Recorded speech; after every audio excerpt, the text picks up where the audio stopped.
Selamat sore pemirsa Duta TV, kembali bersama saya Diana Rosianti. Seperti biasa, Jumat sore, Jumat Inspirasi.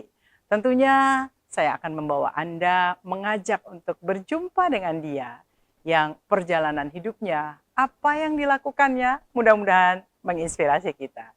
Kali ini tamu saya sangat istimewa karena sudah hadir 2 episode sebelumnya dan di periode yang sekarang, di episode yang sekarang, setiap manusia terus pastinya bertumbuh. Saya melihat ada bintang terang yang semakin terang. Kita ajak saja Anda untuk menyaksikan obrolan dengan Bang Muhammad Rifki Nizami Karsayuda yang saat ini menjabat sebagai Ketua Komisi 2 DPR RI. Kita sapa dulu. Assalamualaikum. Selamat sore. Selamat sore, Bu Diana. Tadi saya sudah bilang, ada bintang terang yang semakin terang. Amin. Ini seru ya. Amin. Kalau kita melihat mungkin episode-episode pemirsa yang membuka lembaran-lembaran kisah di Duta TV saja, ini kan pasti ada yang berubah. Betul. Semakin kental di politik yang semakin dinamis, berganti baju, nah ini kan seru. Nah, menurut Bang Rifki sendiri, apa yang paling krusial yang berubah di episode kehidupan Bang Rifki saat ini? Kalau saya pribadi dan keluarga kayaknya merasakan nggak ada perubahan yang signifikan ya. Kami yang hidup tetap seperti biasa sebagai orang Banjar yang ya menjalani keseharian dengan normal. Mungkin yang agak membedakan adalah rutinitas pekerjaan. Dalam 6 tahun terakhir kan kami sudah berdomisili di Jakarta karena sejak 2019 terpilih sebagai anggota DPR RI. Dan khusus untuk periode ini, periode 2024-2029, kami diberi amanah sebagai salah seorang ketua komisi di DPR. Kita tahu di DPR itu ada 13 komisi, komisi 1 sampai komisi 13, dan kami diberi amanah untuk memimpin komisi 2 DPR RI. Iya, itu aja. Sebelum kita mengulik kekinian dari kinerja komisi 2, kita tadi bicara soal berganti jaket. Ini kita sekalian cerita bahwa real di politik itu harus dinamis. Tidak ada yang statis. Bahwa Anda dulu sempat membiru, lalu memerah, sekarang membiru dengan biru yang berbeda. Nah, apa sebetulnya yang bisa disampaikan kepada teman-teman yang menyaksikan ini, bahwa tadi politik itu tidak ada yang statis, ada sesuatu yang dinamis. Tapi kan sosok Anda tadi mengatakan, saya itu tidak ada yang berubah dari diri saya. Ada sosok yang sifatnya pribadi, ada tadi jaket-jaket yang berubah. Menurut Anda seperti apa? Iya, saya itu makhluk yang sangat memberi penghormatan ya kepada orang-orang yang memberikan banyak sekali jasa kepada hidup saya. Selain orang tua, selain keluarga inti saya, tentu ada beberapa sahabat saya yang juga mempengaruhi sekali perjalanan karir saya gitu. Dan karena itu saya sangat aware terhadap dinamika yang terjadi terkait dengan sahabat-sahabat saya ini. Misalnya mereka punya hubungan tertentu dengan tokoh politik gitu ya, maka kemudian saya sedapat mungkin membuat hubungan itu menjadi lebih baik, lebih nyaman. Begitu pula kalau ada kontraksi tertentu antara beliau dengan elit politik tertentu gitu, kendati saya tidak ada masalah dengan elit itu, saya juga harus menunjukkan bahwa saya tidak berseberangan dengan sahabat-sahabat saya ini. Gitu.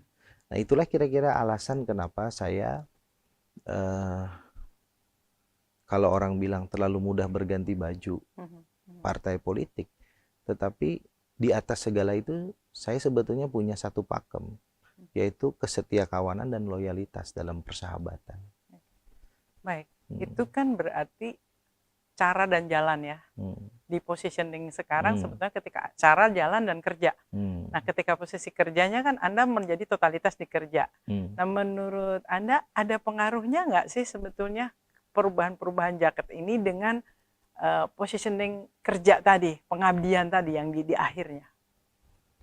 Saya tuh Budiana ya selalu berupaya bekerja dimanapun saya diberi amanah, dimanapun pekerjaan saya itu melakukan sesuatu di atas rata-rata.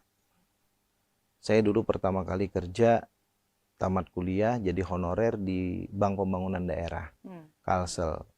Sebelum namanya menjadi Bank Kalsel. Dulu kan namanya BPD. Saya tuh jadi pegawai honor kontrak. Pegawai honor kontrak tuh derajat karyawan paling rendah di bank itu. Jadi kalau kita abstraksikan, yang pertama itu mungkin ada OB, yang kedua dari bawah itu supir atau driver, yang ketiga saya waktu itu. Honor kontrak. Itu pun sebagai honor kontrak. Saya bekerja semaksimal yang saya bisa. Dan pada forum ini ingin saya katakan, waktu saya jadi honor kontrak, saya tuh punya pekerjaan tambahan yang orang banyak tidak tahu. Apa itu pekerjaan tambahan saya? Saya selalu mendandani pidato direktur utama pada saat itu. Jadi Dirut itu kenal saya secara personal dan dia tahu saya punya sedikit kemampuan untuk mempoles presentasi-presentasi beliau yang sangat teknokratik perbankan itu menjadi isu kebijakan publik, bahkan ada sedikit campaign politik di dalamnya agar kemudian orang juga tahu bahwa bank ini sedang bekerja untuk masyarakat Kalimantan Selatan. Dan saya mengerjakan itu. Padahal itu bukan job description saya. Jadi saya selalu berupaya untuk mengerjakan sesuatu di atas rata-rata, do more. Kemudian saya masuklah menjadi PNS dosen di Fakultas Hukum Universitas Lambung Mangkurat. Hampir 11 tahun saya jadi dosen, dan saya kira Bu Diana adalah bagian dari orang yang mengikuti sejarah kehidupan saya. Saya juga melakukannya di atas rata-rata. Saya berupaya sekolah dengan cepat agar saya doktor dengan cepat. Saya tuh doktor keempat di Fakultas Hukum itu. Dari dulu dosen tuh mungkin sekitar ada 40 orang. Sekarang dari 40 orang itu mungkin 30 lebih udah doktor. Zaman saya dulu orang nggak ada yang mau sekolah dokter. Yang udah sekolah dokter itu usia 50 tahun ke atas. Saya sekolah dokter di usia 27 tahun. Orang bilang, ngapain kamu? Pangkat masih rendah, rumah belum lunas, mobil nggak punya. Kamu sekolah dokter, gila kamu. Dokter tuh naik nanti-nanti aja gitu. Tapi saya melakukan itu karena saya beranggapan itu bagian dari do more yang saya lakukan. Saya kan dulu saya kan pernah jadi punya acara di sini. Ya, betul. Kenapa saya mau punya acara di sini? Bukan karena, mohon maaf, bukan orientasi saya uang. Orientasi saya adalah saya ingin do more terhadap ilmu yang saya punya, saya transformasikan kepada publik melalui acara itu. Di Banjarmasin Post saya menulis setiap minggu, saya punya kolom. Itu juga bagian dari do more. Nah, saya masuklah ke politik. Bagi saya, apapun partai saya, tugas saya satu-satunya adalah menjadi politisi dengan kualifikasi di atas rata-rata. Maka ketika saya menjadi anggota DPR, saya berupaya ketika membahas satu rancangan undang-undang menjadi undang-undang, saya keluarkan seluruh kemampuan intelektual saya untuk itu. Kalau saya sedang melakukan fungsi pengawasan, memimpin rapat-rapat, saya berupaya saya memperlihatkan kualitas saya sebagai pemimpin, sekaligus kualitas intelektual saya di atas rata-rata. Kalaupun saya menghajatkan anggaran, saya pastikan anggaran itu tidak ada kepentingan untuk saya, tapi semata-mata untuk bangsa dan negara. Itulah do more yang saya lakukan. Bahwa dinamika kehidupan saya, termasuk kehidupan politik, kerap kali mengharuskan saya berpindah dari satu partai ke partai yang lain atas dasar loyalitas dan kesetiakawanan saya. Saya mohon maaf, itulah cara saya untuk menghormati dan memegang teguh idealisme dan loyalitas saya. Baik, kita tidak mempermasalahkan lagi soal tadi dinamika karena itu adalah jalan ya. Dan realitas memang politik sekali lagi itu sangat-sangat dinamis, tidak hanya dialami oleh sosok Bang Rifki, mungkin yang lain juga ada. Kita bicara kinerja, bicara kerja tadi, do more tadi. Dan sekarang kita tahu pemirsa bahwa wajah beliau satu ini kayaknya hampir setiap hari muncul di layar kaca. Baik itu layar kaca media nasional ataupun juga mungkin yang khusus ya, khusus di DPR dan lain sebagainya. Kalau kita lihat itu tadi do more dan esensi yang terakhir itu kan juga rame sekali yang soal ASN ya. Dan kalau boleh diinfokan, sebetulnya di antara ini kan kerjanya sebenarnya belum sampai 1 tahun kan? Belum, saya belum tuh sampai 1 tahun ya. Ditetapkan sebagai Ketua Komisi 2 DPR RI itu mungkin di pertengahan November 2024 ya.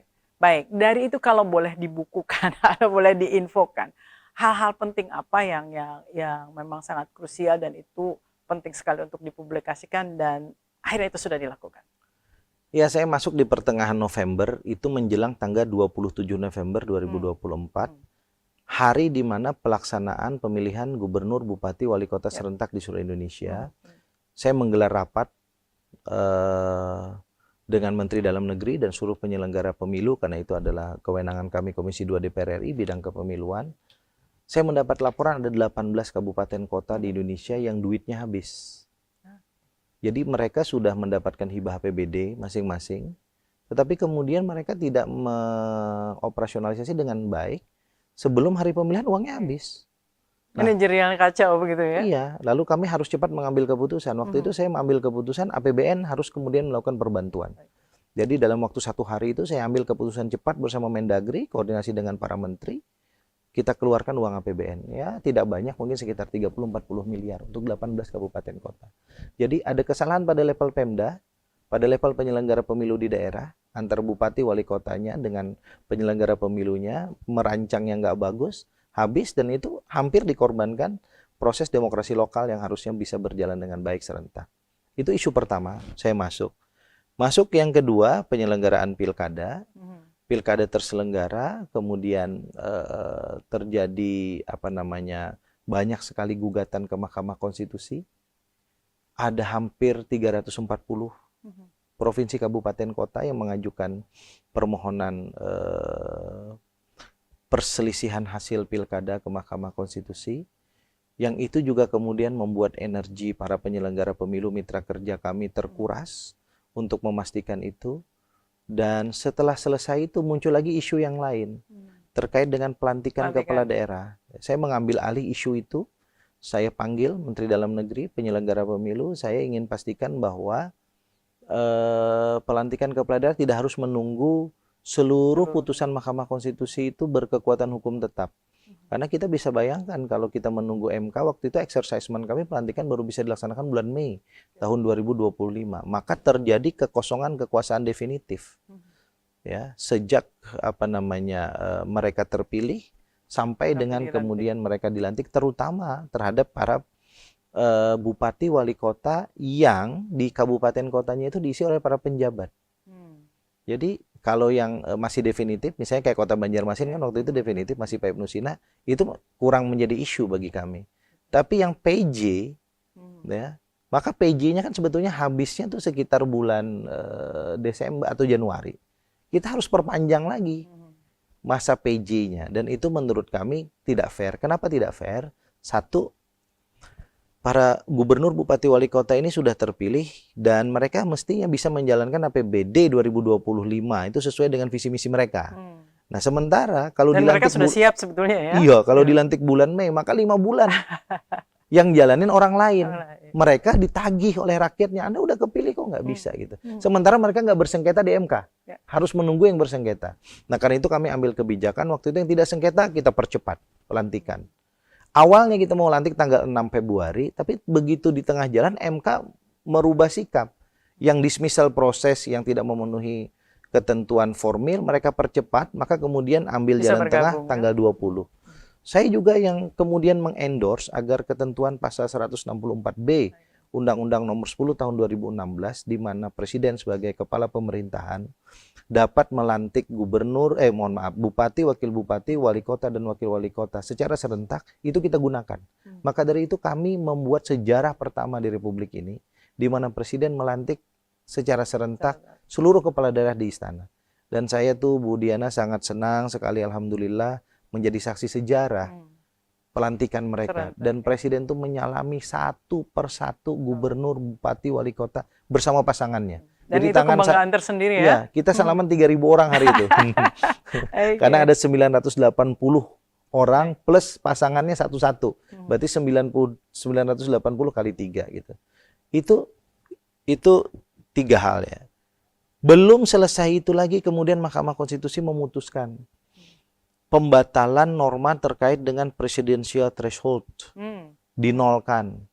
Yang kemudian itu menjadi tugas legislasi Komisi 2 DPR RI. Bagaimana nanti pencalonan presiden tahun 2029?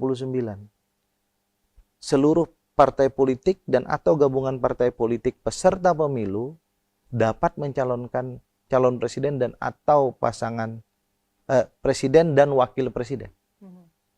Nah, kita harus melakukan exercisement. Di satu sisi partai-partai yang existing nggak rela dong. Kalau partai-partai yang nggak tembus ke DPR, ke parlemen itu bisa sama haknya kayak dia. Di sisi yang lain, saya dituntut oleh partai-partai ini untuk menghadirkan norma yang sesuai dengan keinginan Mahkamah Konstitusi. Belum lagi selesai itu, masuklah episode CPNS. Nah, yang CPNS ini seru sekali. Kita masih akan bedah dan masih akan dengarkan seperti apa. Karena ini agak panjang juga ya, yang CPNS. Kita akan kembali masih ngobrol dengan Bang Rifki sesaat lagi.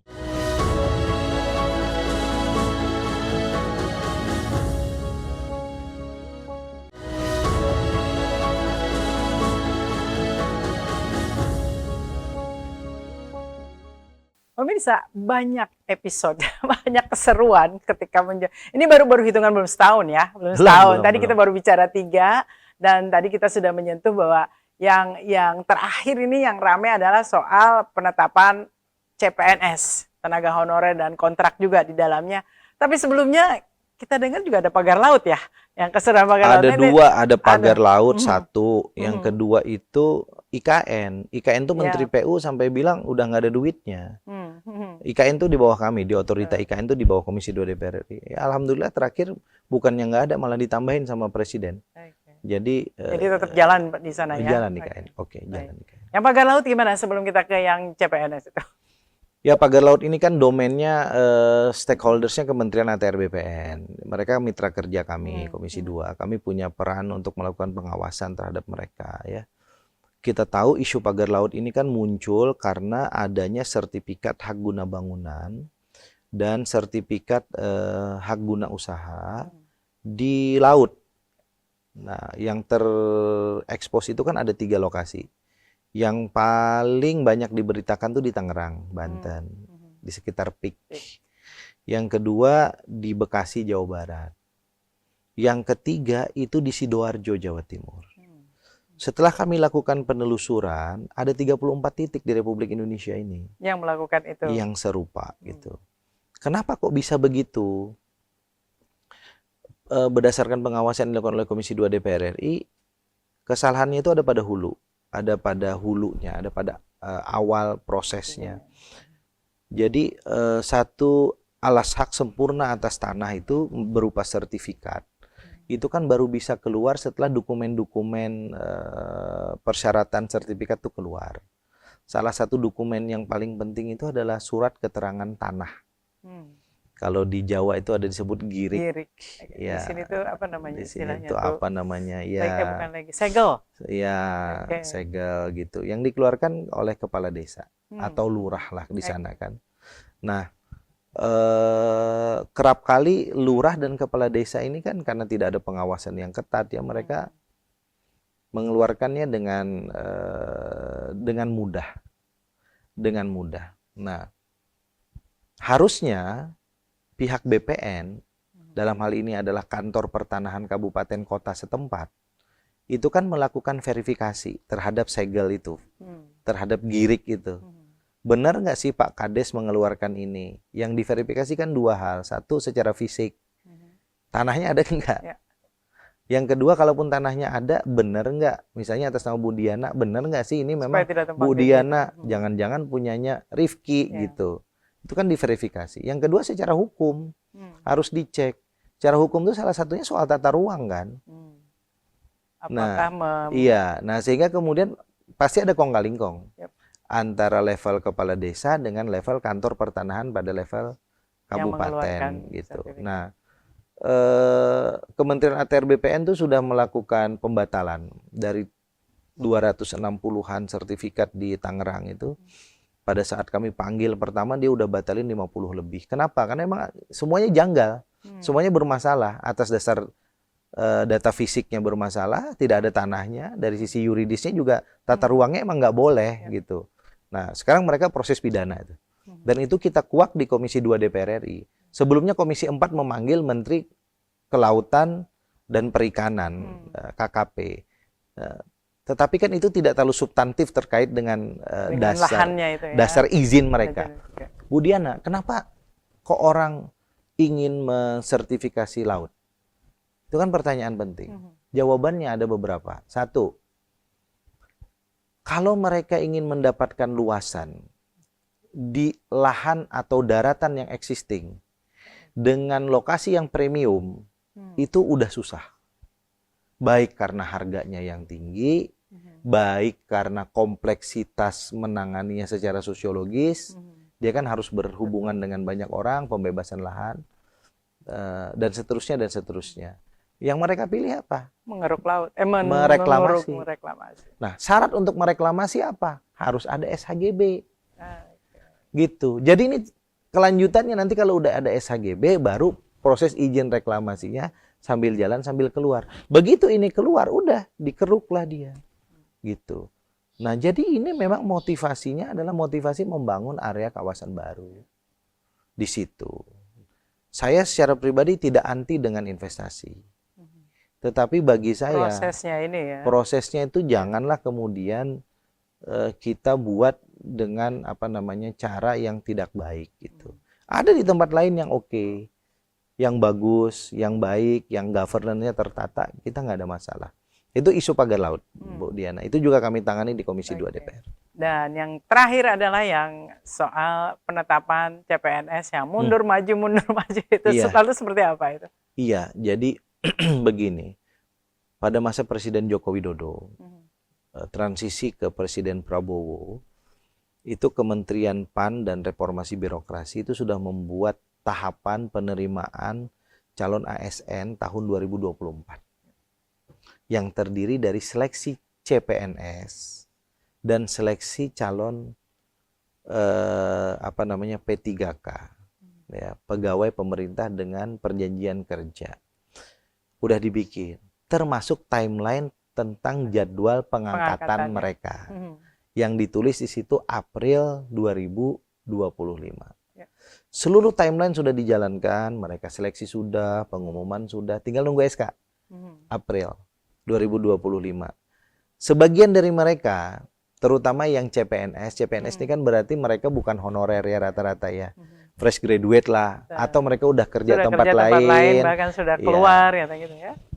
Kan di situ kan mereka udah tahu tuh nanti formasinya misalnya di Pemda. Pemdanya misalnya Pemda Kalimantan Selatan. Sementara mereka orang Jawa Barat. Lulus. Mereka kan menyiapkan nanti 1 April udah tinggal di Kalsel. Kalau di Pemprov ya mungkin mereka milih cari tinggal di Kota Banjarbaru gitu. Pindahlah dia, berhentilah dia bulan Maret kan, undur diri dari tempat kerjanya, persiapan pindah ke Kalsel. Begitu mereka sudah mundur di sini, tiba-tiba Komisi 2 DPR dengan Kemenpan RB dan BKN rapat yang kesimpulannya memundurkan pengangkatan mereka CPNS Oktober 2025, kemudian P3K bulan Maret 2026. Saya lagi umroh. Saya nggak ikut rapat. Saya nggak memimpin rapat. Waktu ada izin ke saya dari Kabak Sekretariat Komisi 2. Tanya, Pak Ketua, ini ada permintaan dari beberapa wakil ketua saya yang meminta rapat dengan Ibu Menpan RB dan Kepala BKN itu dipercepat, tidak harus menunggu Pak Ketua pulang umroh. Saya bilang nggak ada masalah, Komisi 2 tuh harus tetap jalan. Itu bukan karena saya, gitu. Fungsinya harus tetap jalan, jangan sampai karena saya izin cuti umroh, lalu kemudian nggak bisa jalan. Lalu dipercepatlah, dari yang awalnya tanggal 12 kami rapat, harusnya saya pulang, dipercepat tanggal 6. Nah, menurut saya ada kesalahan redaksi yang fatal dalam menyusun kesimpulan itu. Harusnya disebutkan selambat-lambatnya. Selambat-lambatnya Oktober 2025, selambat-lambatnya Maret 2026. Dengan alasan yang jelas. Begitu ini jadi isu publik. IG saya diserang orang, saya lagi ibadah tuh di Mekah, di Madinah, saya nggak tahu apa-apa, saya posting apa, orang nyerangnya apa gitu. Kemudian saya lihat pemberitaan aksi demonstrasi di mana-mana. Saya kemudian membangun komunikasi dengan beberapa menteri. Saya telepon mereka, saya tanya kenapa begini, kenapa begitu. Saya dapat kesimpulan yang objektif. Kesimpulannya apa? Pemerintah itu eh, membutuhkan pengangkatan CPNS yang tidak bisa serentak. Kenapa? Karena ada lebih dari 280 Pemda dan kementerian lembaga yang nyuratin resmi kepada Menpan RB untuk menunda pengangkatan PNS mereka jangan bulan April. Yang di kementerian lembaga isunya jelas. Apa itu isunya mereka? Mereka itu pada saat dulu zaman Pak Jokowi, kementeriannya misalnya sebutannya Menteri Kementerian Hukum dan HAM. Formasinya itu untuk Kementerian Hukum dan HAM. Begitu sekarang kementerian itu belahnya belah 3. Kementerian Hukum, Kementerian Sendiri. HAM, Kementerian Imigrasi dan Pemasyarakatan. Artinya harus memilah itu ya. Mereka ini menyelesaikan administrasi kepegawaian yang existing di internal aja belum selesai. Kalau anak-anak ini masuk bulan April, mereka belum siap. Lalu mereka minta tunda kan, mereka butuh waktu untuk menunda. Yang kayak begini ini nggak 280 unit kerja. Dan itu udah dijelasin sebetulnya di Komisi 2 oleh Menpan.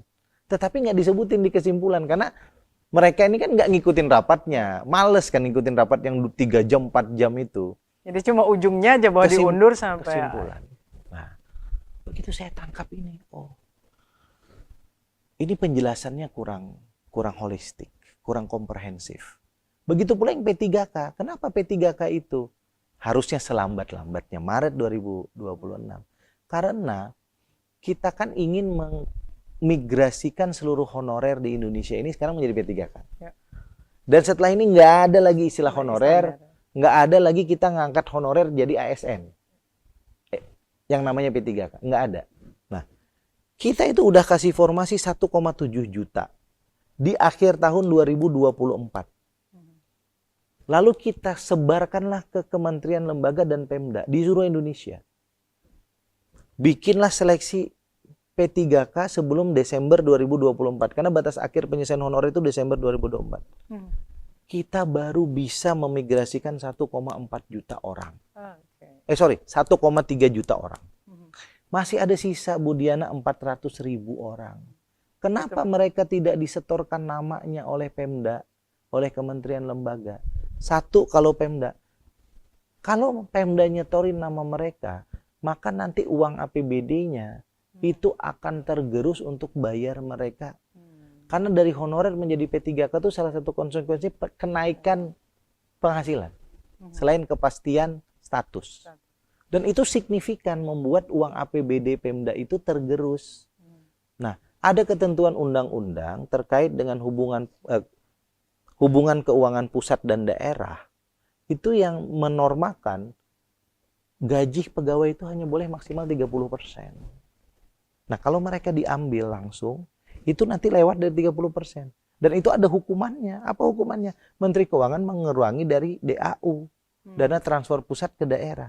Jadi, para bupati wali kota dilematis.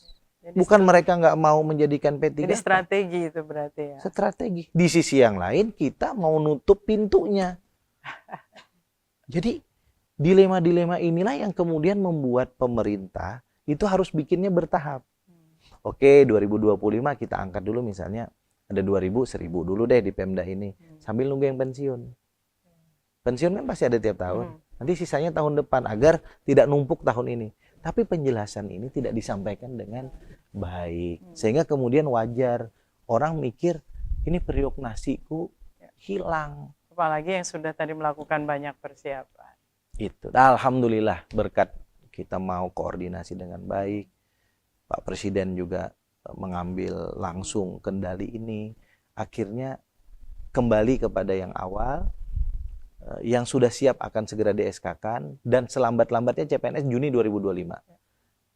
Yang P3K selambat-lambatnya Oktober 2025. Jadi semua 2025 ini selesai. Baik. Itu. Kita tadi sudah cerita esensi-esensi kerja. Sekarang balik lagi ke personal nih. Ke hal-hal yang itu kan hal-hal krusial ya. Hal-hal krusial yang jika tidak ditangani dengan baik, tadi tidak hanya melulu demo terhadap lembaga, tapi bisa sosial media aja sudah digeruduk seperti itu. Ya itu saya, istri saya, anak saya semua. Pasti akan kena. Begitu. Nah, Anda secara personal ketika menghadapi hal-hal yang tanda kutip ya, soal genting tidak genting itu kan ukurannya nanti di diri gitu ya. Itu biasanya bagaimana pada akhirnya mengambil keputusan, mengambil langkah, dan juga menenangkan diri. Apalagi kan kaitannya ini dengan masyarakat, dengan orang banyak, agar keputusan yang keluar itu menjadi tepat. Tapi kita tahan dulu. Ya. Kita masih ngobrol, masih dengan Bang Rifki sesaat lagi.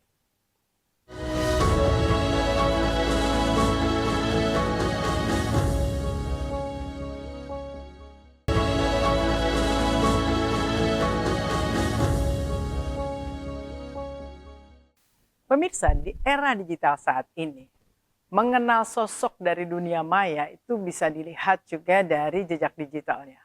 Dan itu tertuang di sosial medianya atau apapun begitu. Anda kalau kita lihat tampilannya, orang akan melihat secara personikasi itu kayaknya orangnya yang selalu firm, tidak kehabisan kata, termasuk juga ketika memimpin rapat dan lain sebagainya. Tapi membalik-balik, kita kan tetap manusia ya, tetap manusia. Ada sesuatu yang genting, seperti tadi ketika kita memutuskan hal yang kurang tepat, bukan yang salah ya, kurang tepat saja ini berdampaknya kan besar. Pemilihan kalimat yang salah saja, pengkomunikasian yang tidak lengkap, itu juga bisa berdampak. Nah, Anda ketika akan memimpin rapat, ketika akan mengumumkan sesuatu atau menghadapi sesuatu yang dalam tanda kutip genting tidak genting, itu biasanya apa yang dilakukan agar tadi outputnya itu tidak salah? Saya harus tahu dulu arah, karena mitra kerja saya pemerintah.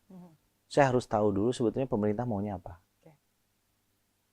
Dari pemerintah maunya apa, saya cukup bisa membaca sebetulnya keinginan teman-teman saya dari 8 fraksi itu juga maunya apa. Nah, beruntung pemerintahan sekarang ini kan hampir didukung oleh seluruh partai politik. Sehingga kemudian cara mengkomunikasikan apa yang pemerintah mau sebetulnya dengan apa yang harusnya DPR persetujui dan atau kontrol, itu tidak terlalu susah. Yang penting kita mau bangun komunikasi.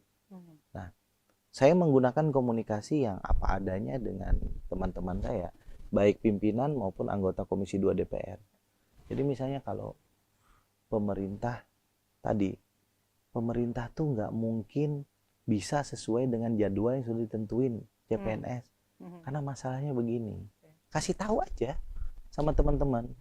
Nah, lalu nanti teman-teman kita dengerin dulu. Kira-kira narasi yang bagus itu seperti apa. Sehingga nanti output yang kita inginkan, karena ini membutuhkan persetujuan kita DPR, tidak memberatkan pemerintah pada satu sisi, tapi juga publik adem gitu. Pada sisi yang lain itu kita cari formula tengahnya. Jadi selama ini sih alhamdulillah itu bisa berjalan dengan baik. Bahwa Komisi 2 bagaimanapun juga isinya para politisi, banyak sekali politisi senior. Saya punya wakil 2 orang udah 5 periode. Satu namanya Arya Bima dari PDI Perjuangan, yang kedua Dede Yusuf. Itu 5 periode di DPR dan sangat senior, usia mereka hampir 60 tahun. Tapi komunikasi dengan mereka aman? Ya baik. Mereka ya, alhamdulillah apapun mereka selalu bertanya kepada saya. Anda termasuk yang junior berarti. Sangat junior. Dari sisi usia kan hampir selisih 20 tahun. Kemudian dari sisi pengalaman politik saya kalah 3 periode lebih dari mereka. Belum lagi pengalaman yang lain-lain, mereka punya pengalaman panjang di pemerintahan. Dan saya memperlakukan mereka walaupun mereka wakil itu sebagai kakak saya. Dan saya mendelivery kewenangan-kewenangan politik itu kerap ke mereka, ke wakil-wakil saya. Jadi misalnya urusan aspirasi anggota dengan mitra, dengan para menteri, saya bilang yang ngurus para wakil. Saya nggak ikut-ikutan, bahkan saya sendiri ikut mekanisme yang mereka tentukan. Misalnya tuh ada program sosialisasi ya, satu kementerian kan misalnya dikasih 200 program setahun gitu. Nah, kan dibagi-bagi nih, nanti ke anggota berapa, ke pimpinan berapa. Itu yang ngurus para wakil saya nggak ikut-ikutan. Nah, dalam isu-isu tertentu, sekarang saya udah nggak mimpin sidang lagi. Saya udah bilang, saya cukup 1 masa sidang yang saya pimpin penuh komisi ini. Itu juga untuk menegaskan kepada terutama publik dan media, bahwa saya ketuanya. Nah, setelah itu saya bagi. Isu kepemiluan saya bagi dengan 2 orang, ya, dengan ada namanya Zulfikar Arse dari Golkar gitu. Kemudian dengan Arya Bima dari PDI Perjuangan. Isu terkait dengan aparatur negara saya persilakan wakil saya dari Gerindra namanya Pak Batra.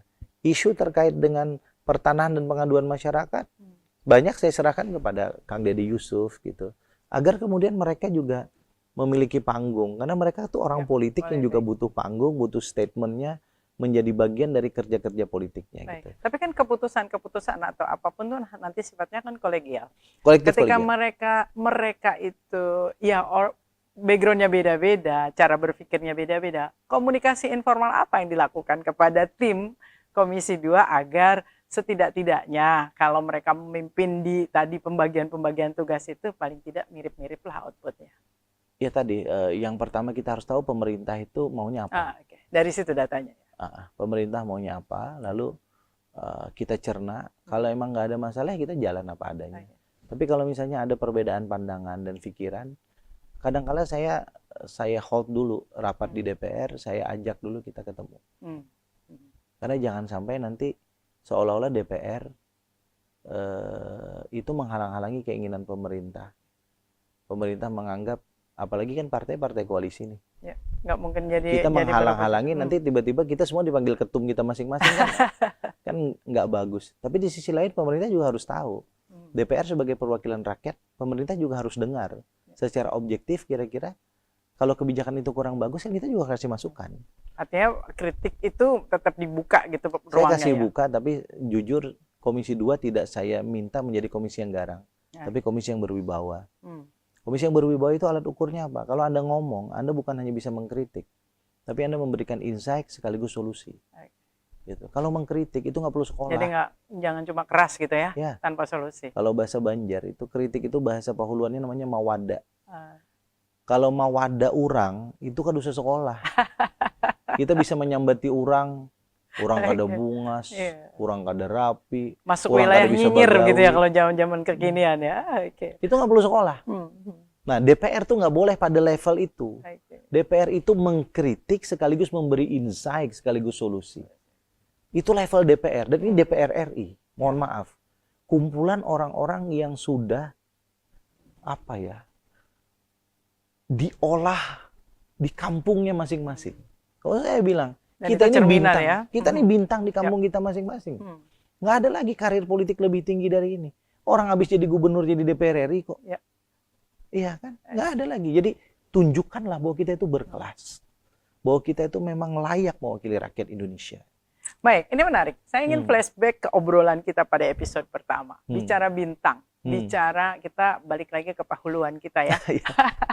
Kita dulu pernah mengkritisi teman-teman dari Kalimantan Selatan yang bersinar secara nasional di puncak itu tadi. Tapi ternyata ada yang kita kritisi adalah agak kurang menjadi galah yang di bawah. Dan itu agak berbeda dengan klan yang lain. Mohon maaf, bukan berarti kita jadi sangat kesukuan, tapi tidak. Kita tahu bahwa suku lain gitu kalau sudah ada yang moncer itu narik. Waktu itu Banjar tidak seperti itu. Ingat di obrolan kita mungkin sekitar 10 tahun lalu ya, enggak lah ya 8 tahun lalu. Nah, pertanyaannya sekarang Anda sudah menjadi bintang di sana bersama banyak orang dari Kalsel.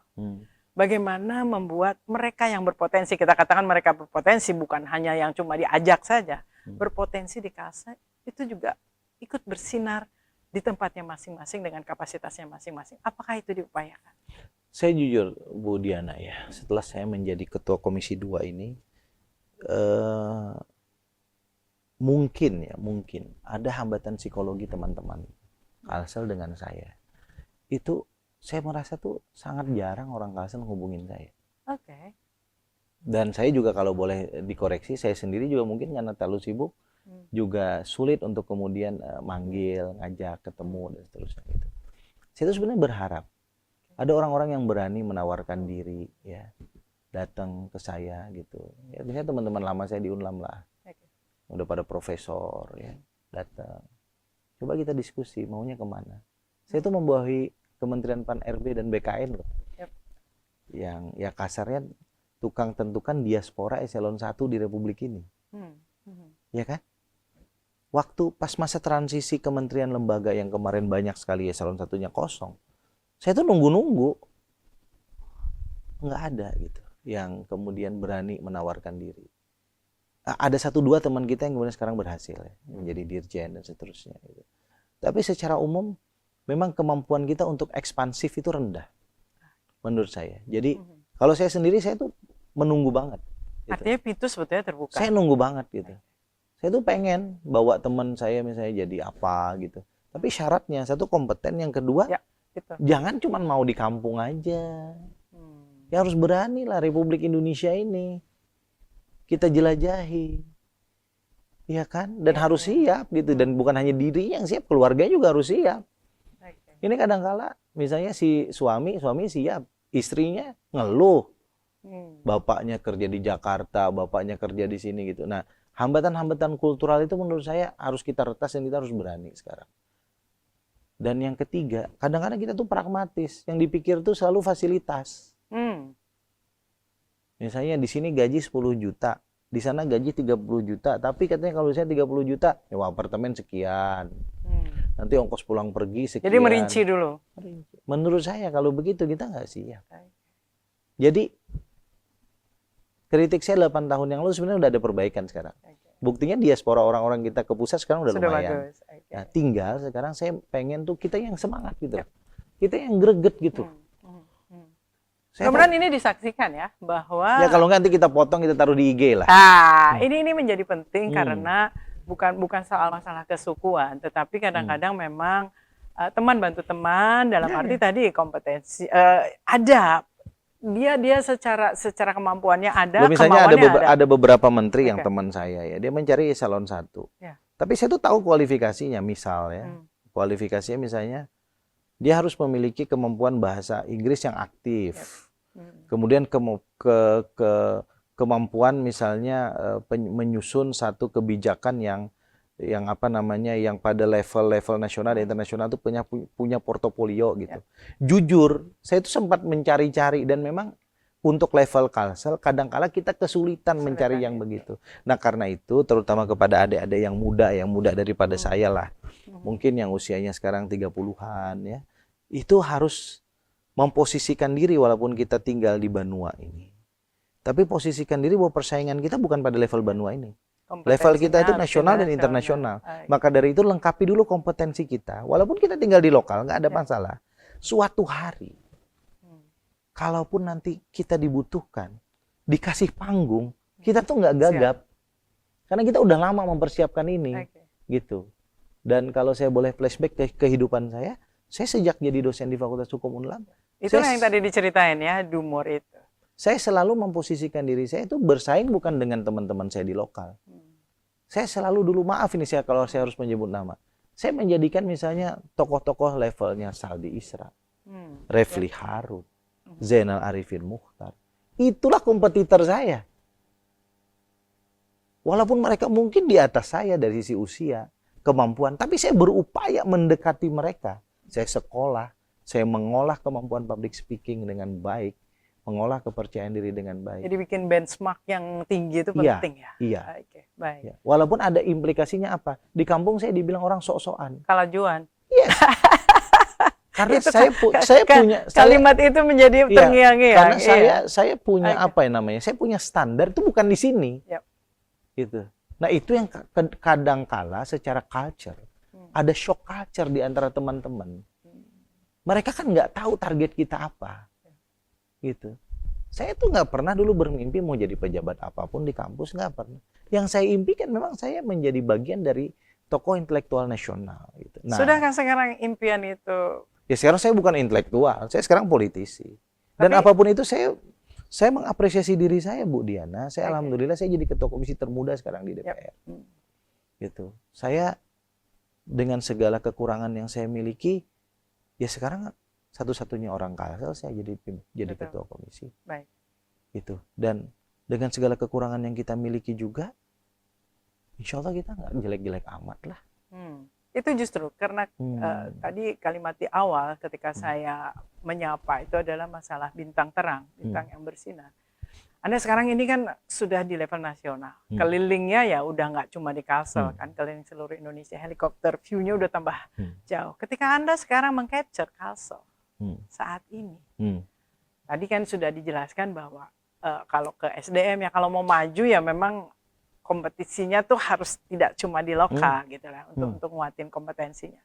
Nah, Anda sekarang melihat Kalsel peluangnya setelah keliling dengan ya mungkin wilayah-wilayah yang juga sudah sangat maju. Anda melihatnya seperti apa? Tapi tahan dulu ya. Ya. Kita masih akan kembali, kita ingin melihat bagaimana seorang MRK ini ya. Kalau lihat di ini ya sudah ada label tagline-nya MRK melihat Kalsel saat ini. Kita kembali sesaat lagi.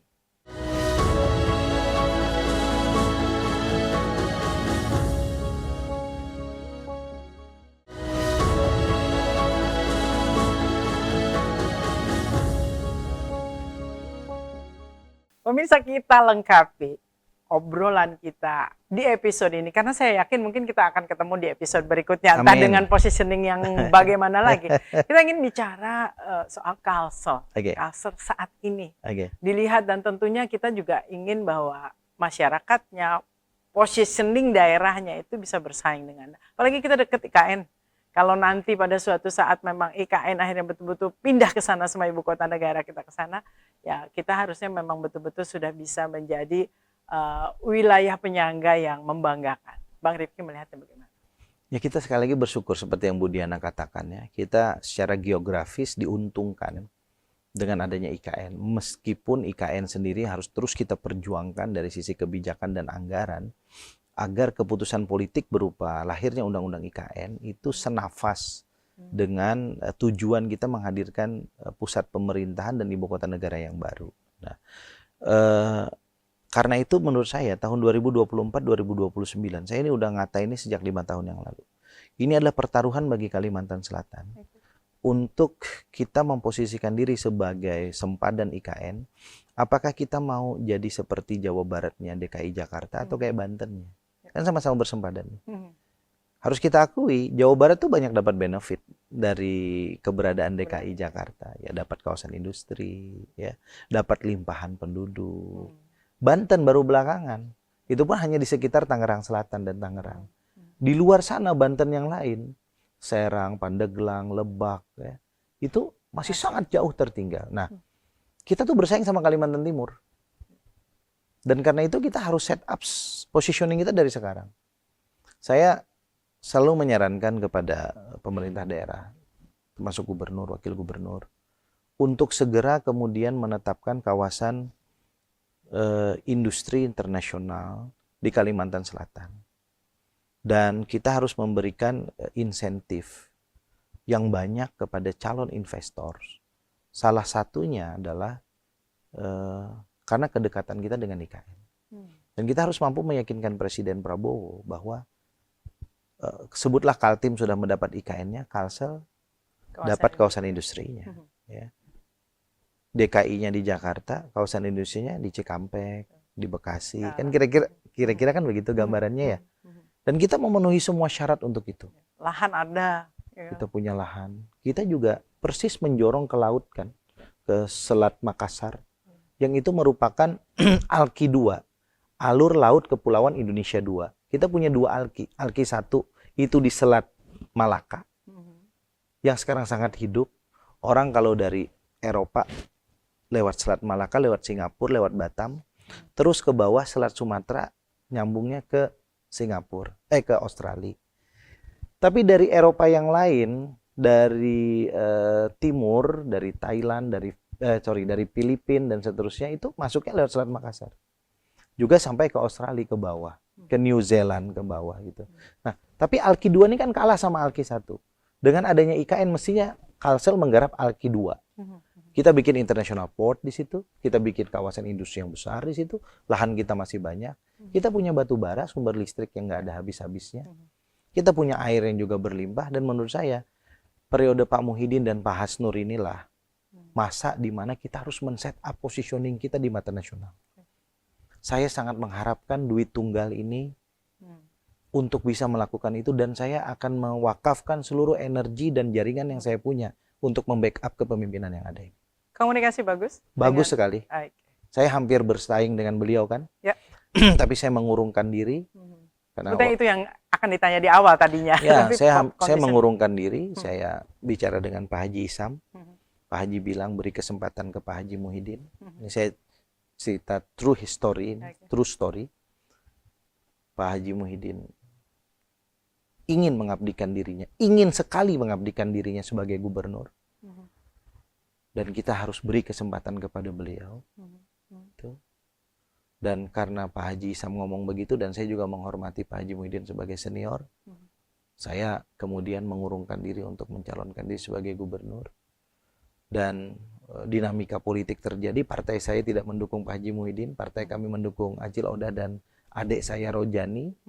Dan setelah bertarung kemudian Pak Haji Muhyiddin yang menang, saya kira posisi saya sebagai Ketua Komisi 2 DPR yang membawahi urusan politik dan pemerintahan daerah, saya mendukung beliau. Satu-satunya orang Kalsel yang hadir di istana pelantikan cuma saya. Iya. Sekaligus di posisi itu ya. Karena saya Ketua Komisi 2. Saya ketemu dengan beliau, saya beri selamat kepada beliau. Sekaligus saya bilang kepada dua orang ini, kalau ada masalah apapun di pusat, kasih tahu saya. Karena ujungnya setelah berkompetisi itu ya pada akhirnya yang membangun dilihat Kalselnya ya. Sebagai politisi, ya, kompetisi itu nggak bisa kita hindari. ya. Tetapi sebagai politisi yang benar, tugas kita adalah mengabdikan seluruh apa yang kita punya, terutama kewenangan yang kita punya, kekuasaan yang kita punya untuk kampung kita. Baik, 1 menit terakhir ini untuk generasi muda, tidak hanya yang mungkin masih mencari bentuk, tetapi mereka yang tengah berkarir baik di ASN ataupun di jalur-jalur swasta dan lain sebagainya untuk mendukung Kalsel. Tadi kan ada pemimpinnya, tadi Dwi Tunggal ini untuk akan dibantu sport. Ini kan juga mereka tidak kerja sendiri, harus ada masyarakatnya juga yang akhirnya bisa moncer dan dilihat. Apa yang ingin dipesankan? Ya, saya berharap kita semua itu menjadi bagian dari solusi atas masalah. Jadi kalau Anda ketemu dengan pemimpin Anda, entah itu gubernur, bupati, wali kota, anggota dewan, bersilaturahmi, berkomunikasi, komunikasi itu yang bukan sekedar Anda mengeluh. Tapi kalau bisa Anda juga memberikan perspektif terkait dengan apa yang mereka hadapi dan solusi menurut apa yang Anda bisa. Karena itu kita butuhkan. Ya, ambil contoh misalnya ada sekelompok adik-adik mahasiswa atau pelajar yang bisa membantu bagaimana kota Banjarmasin ini sampahnya nggak kayak gini.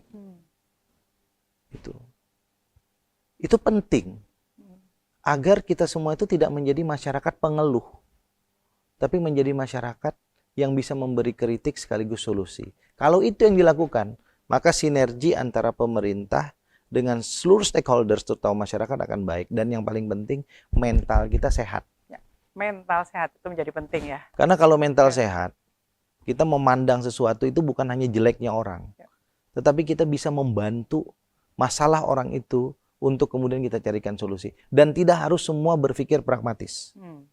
Kita ngasih solusi ke wali kota, gubernur, jangan berpikir aku mau dapat jabatan, enggak.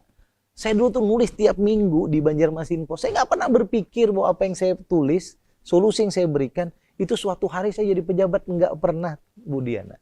Bahwa sekarang Allah jalan kasih hidup seperti begini ya. Ya. Baik, ini adalah buku terbuka khususnya untuk generasi muda, bahwa tadi do more itu menjadi penting, bahwa kita menyiapkan diri sehingga mestakung.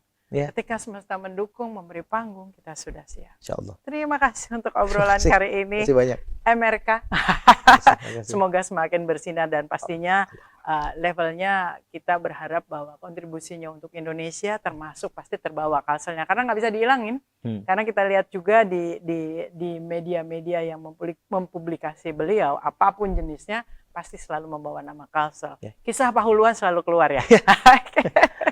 Terima kasih, selamat berjuang, karena memang panjang ke depan itu pasti berjuang. Selamat tambah bersinar dan selamat membawa Kalsel. Amin. Terima kasih. Assalamualaikum. Assalamualaikum warahmatullahi wabarakatuh.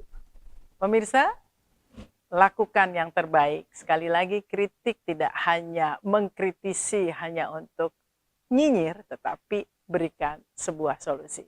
Saya Diana Rosianti, sampai jumpa.